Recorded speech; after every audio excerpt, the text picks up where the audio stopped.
Guys, malapit ka po ang aking operasyon at humihingi po kami ng konting tulong nyo para sa aking operasyon. At ang mami ko po ay masasabihin po para humingi ng tulong. Pakiintindi niya lang po dahil siya po ay isa pong ngongo.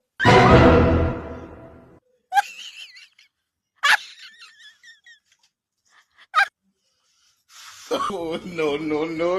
Guys, humihingi po kami ng konting tulong sa inyo para sa aking anak at sa nalalapit niyang operasyon.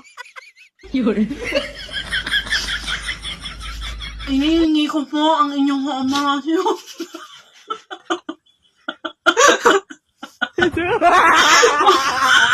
It's a prank! It's a prank!